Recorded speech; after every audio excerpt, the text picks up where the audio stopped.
inyo ang nagtatanong nito sa mga kaibigan nila. Paano ko ba malalaman kung crush ako ng crush ko? Madali lang yan. Kailangan mo lang malaman ang mga signs na crush ka rin ng crush mo. Number 1, nagkakahiyaan kayo sa isa't isa. Ito yung magkakasalubong kayo, pero iiwas siya ng tingin.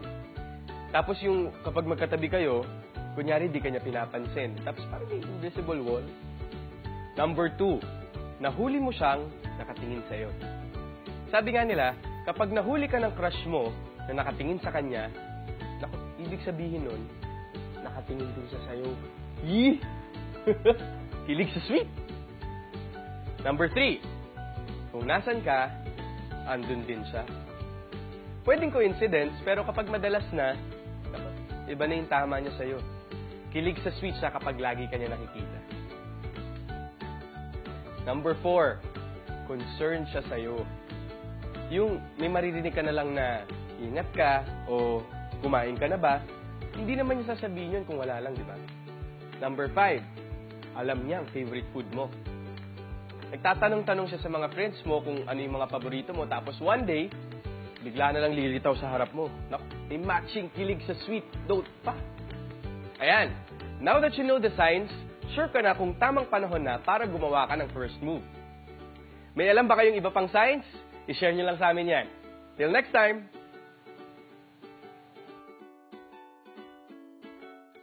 Ikaw naman ang tanungin ko, Alden. Paano malalaman kung love ka rin ng love mo? Ganito yan. Teka, nabasa ko yan eh.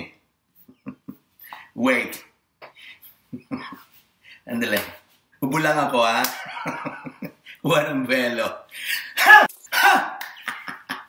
Dinoble. Okay.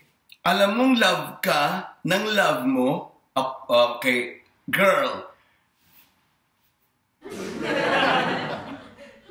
Okay, ang pinaka-the best point dun sa mga sinabi mo kanina yung hindi makatingin sa bawat isa kapag may crush sa bawat isa.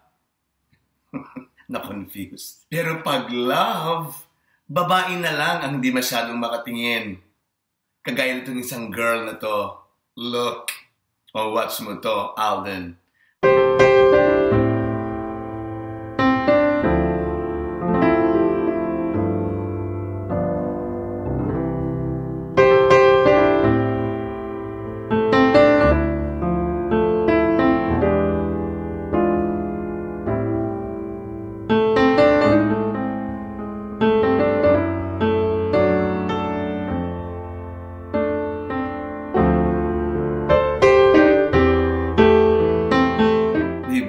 Charo Santos, conscious na conscious ang dating.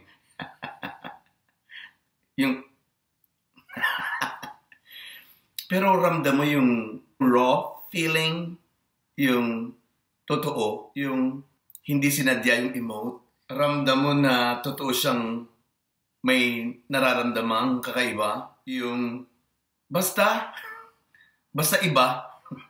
Iba na. Alam mo yun, ang hirap i-explain.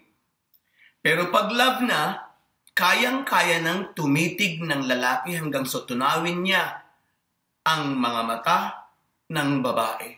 Panoorin mo to, Alden. Panoorin mo tong lalaking to.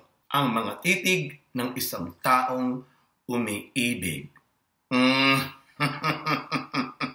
Sigaw mo naman sila yang iingay niyo, oy! Shh! Without a warning, it was you who came. You came right when I did not know what to say.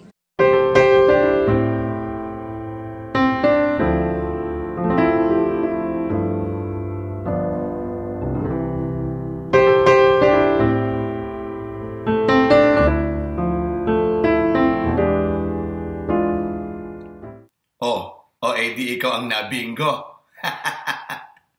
Bukelia, hayop sa titig.